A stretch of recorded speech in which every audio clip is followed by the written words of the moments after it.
नमस्कार दोस्तों, स्वागत है आपका हिमालनी टीवी यूट्यूब चैनल में। मैं हूं सच्चिदानंद मिश्र।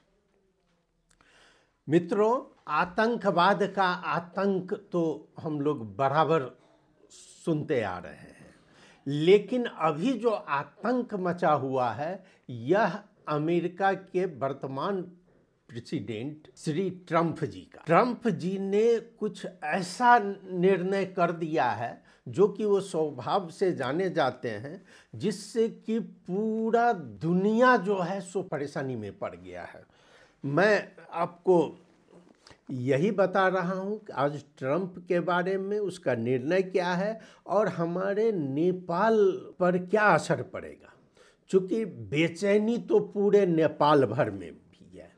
तो हमारे हिमालनी की संपादकीय टीम ने एक रिपोर्ट तैयार की है, मैं उस आधार पर आपके समक्ष प्रस्तुत कर रहा हूँ कि ट्रंप की वापसी नेपाल और नेपालियों का क्या होगा।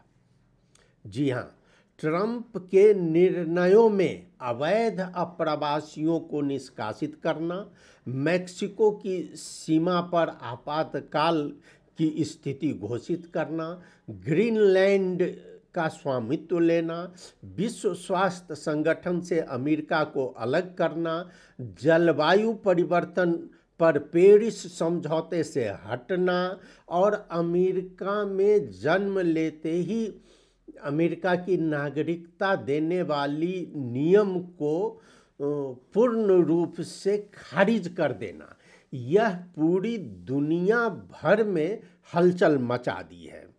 अब नेपाली विशेषज्ञ जो कह रहे हैं, इस अनुसार जो ट्रंप बोलते आए हैं और वो जीत गए हैं, उनका निर्णय आ गया है, इसलिए कुछ असर पड़े या न पड़े, लेकिन हमको भी समीक्षा करना बहुत ज़रूरी है, खास करके नेपाल में। आइए इसका असर क्या पड़ेगा। अब विश्व का असर तो सबसे बड़ा क्या है कि अमेरिका की फंडिंग बंद होने से बीमार होता विश्व स्वास्थ्य संगठन WHO, यानी WHO जिसके लिए 1948 में अपनी स्थापना के बाद से जाना जाता है, अमेरिका के हटने के परिणाम स्वरूप उसकी जो सेवा है वो गुणवत्ता सेवा में जरूर कमी आ गई। आपको बता दें, इससे प्रभावित जो है अब सार्वजनिक स्वास्थ्य विशेषज्ञों के अनुसार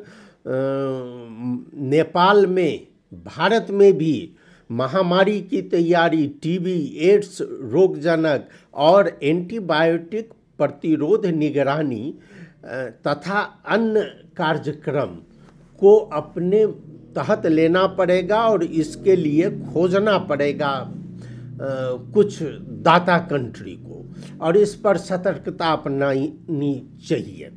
यही है। अब ये ट्रंप आखिर ऐसा क्यों कर रहे हैं? अब जैसा कि आपने सुना है कि इसी के अंतर्गत जो अप्रवासी वहाँ पर रह रहे हैं, उसको जिस दिन शपथ लिए उसके कल होकर ही वहाँ से बाहर अपने अपने कंट्री भेजने की तैयारी हो गई है। अब यहाँ तक कि उसमें कहा जाता है कि अब एक लॉट में 1300 नेपाली भी है जिसको कि नेपाल भेजने की तैयारी हो रही है। बताया जाता है जो लाखों में है नेपाली, लेकिन वहाँ पर अभी 1300 जो है अप्रवासी को रोका जा रहा है। और देखिए, यह एक अमेरिका जो मानव अधिकार का हमेशा आवाज़ उठाता आया है, और वही अमेरिका इस वक्त मानव अधिकार को कुचल के आगे बढ़ रहा है। जितने लोगों को भेजा जा रहा है, जैसे कैलिफोर्निया में हजारों लोगों को अपने वायुसेना के विमान से ज़बरदस्ती भेजा गया है। ब्राज़ील की बात है, 2 दिन पहले वहाँ से ज़बरदस्ती उस पर अप्रवासियों को बैठाकर ब्राज़ील में भेजा गया, और बताया जाता है कि प्लेन में 88 ब्राज़ीलियों को हथकड़ी लगा हुआ था। अब बताइए, एक प्लेन जब उड़कर जाता है और उसमें हथकड़ी लगाकर आप बैठा दीजिएगा, अब तो उस प्लेन पर भी इफेक्ट पड़ता है। यह कितना अमानवीय प्रश्न है, यह सोचने की बात है। इस पर भी आपको मैं बताता हूं कि एक प्रसंग है हमारे पास कि ट्रंप के दूसरे कार्यकाल में एलन मस्क, विवेक रामास्वामी और लगभग 1 दर्जन से अधिक अन्य लोग मैड मैन थ्योरी के प्रणेता के रूप में शामिल हो गए हैं। ये मैड मैन थ्योरी पहले से चलता आ रहा है और उसी में ये लोग उनके मंत्रिमंडल में शामिल हैं, जो कि बार बार यह दिखाना चाह रहे हैं कि वो दुनिया को डरा धमका कर और अपनी समस्या का समाधान कर लेंगे। ट्रंप की सनक बहुत कहा जा रहा है, यह मैं नहीं, ये बहुत पत्रिका में आ रहा है कि ट्रंप की सनक अमेरिका के उन सहयोगियों के लिए अधिक हानिकारक प्रतीत होती है जिन्हें वह दुश्मन मानता है। जब डोनाल्ड ट्रंप 2016 में राष्ट्रपति पद के लिए दौर में थे तो उन्होंने अभियान रैलियों में अपना क्रोध व्यक्त करते थे और उन्होंने रिपब्लिकन प्राथमिक बहस में भी यही शैली अपनाई और नामांकन जीत भी लिया। बताया जाता है कि वे क्रोधित, चिंतित व्यक्तित्व को स्वीकार करने में बहुत खुशी होते हैं। उनको गहरा विश्वास है कि देश चलाने वाले उससे पहले, ट्रंप से पहले जो देश चला रहे थे वह बिल्कुल अयोग्य हैं, यानी कि वो मूर्ख समझते हैं। तो ये मैं नहीं, ये द वीक में 15 जनवरी 2016 में प्रकाशित है और यही कारण है कि ट्रंप स्वघोषित रूप से एक अलग तरह की शांति संधि करना एक उपलब्धि मानते हैं। एक एक करके उन्होंने स्वयं को एक अलग तरह के राष्ट्रपति बनाने की अप्रत्याशित संभावना के लिए अपने आप को तैयार कर लिया है और ट्रंप के बारे में एक निश्चित अनिश्चितता है जो उनके लिए अपनी अच्छी बात हो सकती है। यह आपको box.com 4 सितंबर 2015 में है।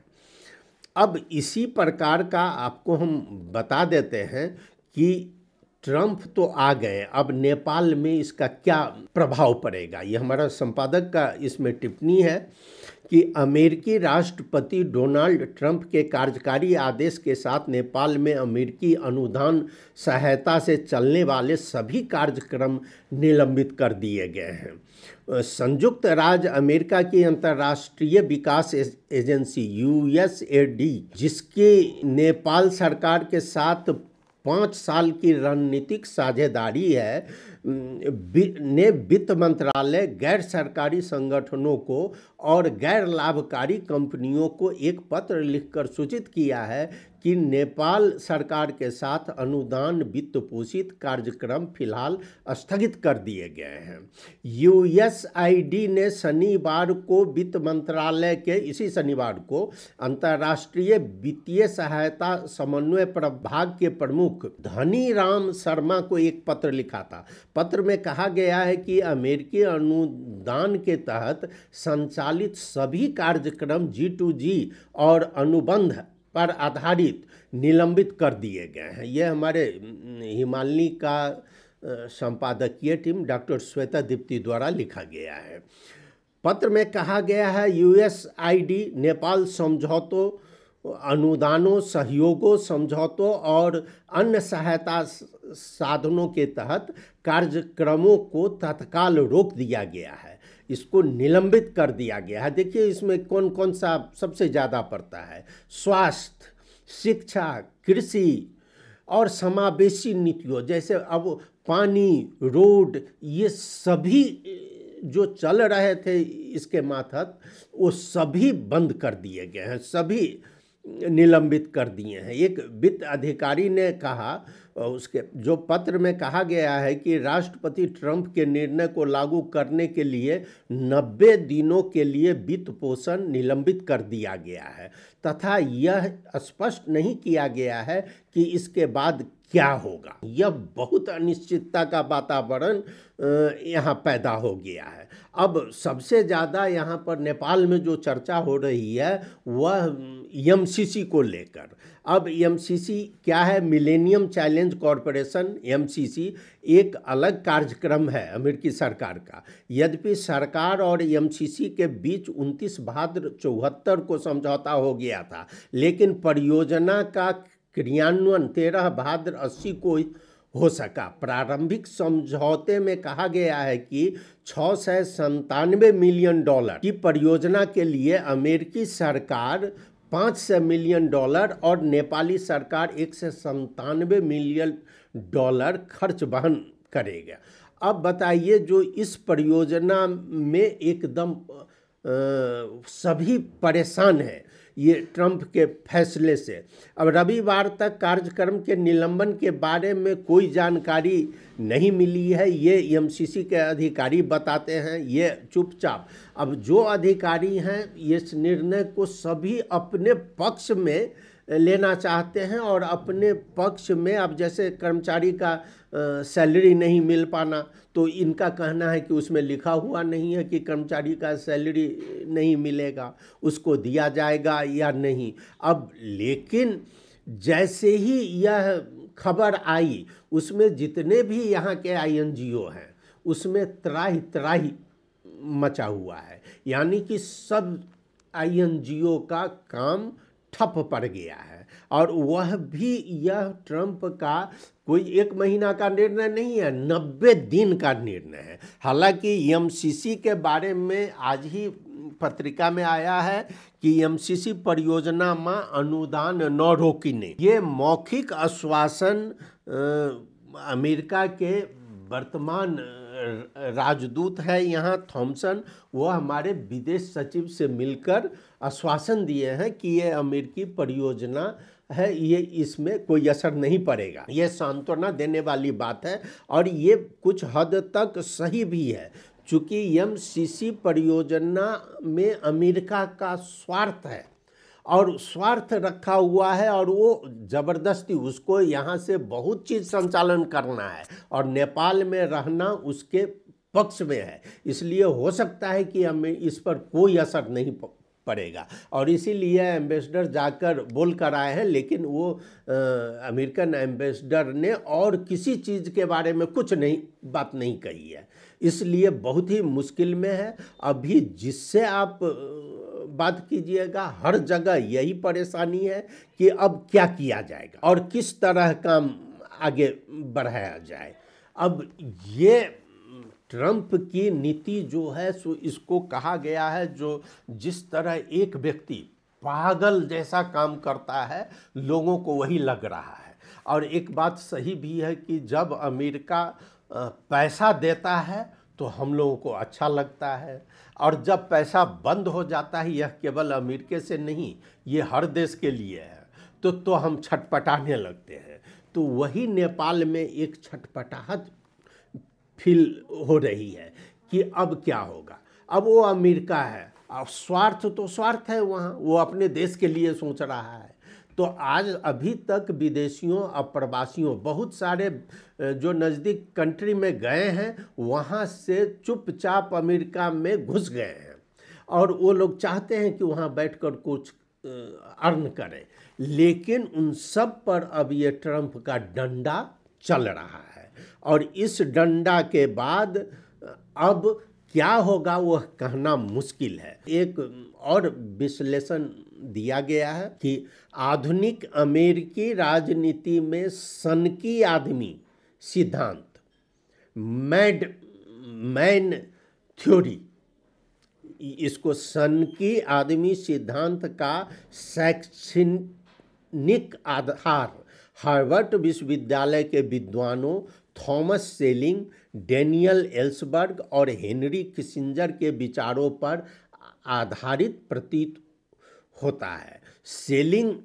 कहते हैं संघर्ष की स्थिति में पूरी तरह से तर्कसंगत होना फायदेमंद नहीं होता है। एल्सबर्ग 1959 में सनक के राजनीतिक उपयोग, ये सनकी, ये मैडमैन थ्योरी का विचार पेश किया। उन्होंने चर्चा की थी कि परमाणु ब्लैकमेल के संदर्भ में प्रतिद्वंदी में दहशत पैदा करना कितना प्रभावी हो सकता है। यह सनक मिजाज थ्योरी बताता है और एक सनकी व्यक्ति इस दुनिया में जीत सकता है, लेकिन वह सुरक्षित नहीं, वह विनाश को अपने करीब ला देता है। दावे से पता चलता है, इनके दावे से पता चलता है कि यह अनुमान लगाने से असफल रहे कि उनके भावी नेता मैडमैन थ्योरी को किस प्रकार सर्वोत्तम ढंग से अपनाएंगे। बेशक राष्ट्रपति ट्रंप इसके मुख्य पात्र के रूप में उभर कर सामने आए हैं। यह मानना स्वाभाविक होगा कि ट्रंप ने सदियों पुराने नीतिगत मुद्दों को पुनः उत्खनन के केंद्र में ला दिया है। तो अब इनका जो विचार है, ऐसा व्यक्ति क्या है कि हम कुछ देर के लिए वो जीत जाएगा, वो कहीं भी हो सकता है, अब युद्ध को आमंत्रण देगा। युद्ध का आमंत्रण में इसके पास शक्ति है, पैसा है और दिमाग भी उसी तरह का है, तो ये जीत कर अपना शासन चला लेंगे। लेकिन उस जीत में इनका विनाश छिपा हुआ है, यानी कि अगर इसी तरह ट्रंप चलते रहे तो ट्रंप का विनाश तो होगा, यह पूरे विश्व में विनाश की खतरा अब मंडराने लगी है। दोस्तों, आपने सुना, आपको कैसा लगा ज़रूर आप अपनी प्रतिक्रिया हमें भेजिएगा। बहुत बहुत धन्यवाद। नमस्कार।